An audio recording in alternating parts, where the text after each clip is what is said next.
It was a full house for the Rapid City Council meeting on Tuesday night discussing two major projects. The new sports complex and Liberty Land projects were back up for a vote after a publishing error. Several members from both projects represented their projects to City Council and cleared up questions from the public since the last vote. For more than an hour and a half, many community members spoke for and against these projects and gave their opinions on what would mean for the city. Liberty Land passed 7-2, and the sports complex passed by a vote of 8-1. Sioux Falls police are investigating several calls regarding gunshots early Tuesday morning. We're just looking to see if we can find out who exactly is responsible for that as far as a vehicle or suspects. We have no reports of any damage or injuries or suspects' descriptions at this point, so it's still an ongoing investigation.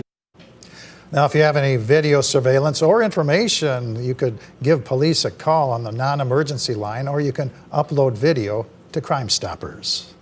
Sioux Falls officials are warning people who live in the northeastern part of town about unsafe water. Residents in this area should boil water for at least 3 minutes before using it to drink, make ice, brush your teeth, or prepare food. While cleaning and testing a new water line, a valve was opened, sending water into the system. Crews have collected samples of the water and will have results within the next 24 hours. Now let's get a check of our weather with meteorologist Scott Munn. Good morning, Scott. Good morning, Perry. Good morning, everybody. We are following a couple of showers this morning, still trying to hold south central, southeastern Kettleland. Will bring in a decrease in cloud cover, but it will be hazy due to wildfire smoke in Canada. Temperatures today will be cool, numbers in the 60s and 70s for afternoon highs. Brian will have more details on your forecast coming up. Thank you, Scott. We have the final tally for our Kettleland Pet Food Drive over the weekend. On Friday alone, we collected just under 3,500 pounds of food at our studio. Just over 2,000 pounds of food was collected at the Lewis stores in Sioux Falls. That puts our grand total at just over 5,500 pounds of food. We also collected more than $600 in donations. These will be split between the Sioux Falls Area Humane Society, Dakota Dachshund Rescue, and Almost Home Canine Rescue. A choir teacher in Sioux Falls is a finalist in a national competition. Erin McFarland teaches at George McGovern Middle School. She's one of 10 finalists in the Heroes of the Classroom contest put on by the Kleenex Company. If McFarland gets the grand prize, she would win $10,000. She would use it to help her students in the classroom. I would really like to buy at least one mirror, especially for show choir, so the students can see what the audience sees.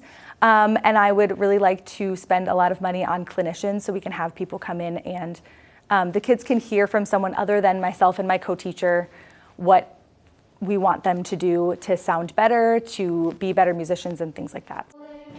The school of the grand prize winner receives $5,000 and a year's worth supply of Kleenex tissues. Votes must be in before 11 a.m. Central Time on September 8th. To cast your vote, you can click the link in the story on Kettleland.com. There's a fundraiser taking place this weekend for a rare disease that a Garrettson boy has. 3-year-old Carter Dreckman was diagnosed with CTNNB1. Only 400 to 500 people are diagnosed with it worldwide. Because it's such a rare disease, a lot of that fundraising falls back onto the backs of the families. There's not a lot of outside sources, federal funding, anything like that that goes into it. So that fundraising comes, like I said, back to the families. So we're going to do one here this coming weekend on Saturday, the 6th. To help raise money, the Dreckmans are hosting a golf tournament at Elmwood Golf Course in Sioux Falls this Saturday. We posted more information about the tournament here on Kettleland.com. That's a look at some of our top stories. Now let's get one last look at your weather with meteorologist Brian Karstens. Good morning, Brian. All right, as we look at your weather here, boy, it's a cool day ahead with that partly to mostly cloudy sky, areas of smoke. We're looking at temperatures primarily in the 60s today, so that's definitely a change for us. All right, well, let's take a look at Futurecast here before we jump into the rest of our weather. And you can see those little areas of showers west of Sioux Falls kind of drifting southward. So we're really not calling for any rain to have any sustainability today in the forecast. These areas of clouds and and smoke, though, will keep our temperatures down below the averages for this time of year.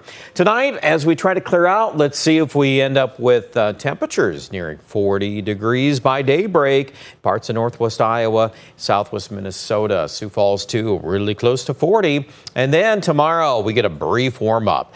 Southwest wind, that's the midday weather map. So Sioux Falls will get nudged right into that. So some 70s will be pretty common ahead of the front, but the wind will already start picking up here northwestern, much of western South Dakota. And as it does so, it's really going to be an abrupt change in the weather. I think Sioux Falls probably sees that wind change probably after 5 in the afternoon. There could be some thunderstorms with this feature. Northwest Iowa, southwest Minnesota is where I would probably advertise that chance a little bit better. And then the bottom line is, here we go. We rush in that cool weather, getting into Friday's forecast, and highs are going to be in the, believe it or not, probably upper 50s to near 60 in northeastern South Dakota. There's Friday morning, probably still in the 40s, but I'm not impressed here. I think that Friday afternoon is going to feel plenty cool, and especially if we bubble up any clouds, that's going to even further dent those temperatures. And plan on a cool start to the weekend.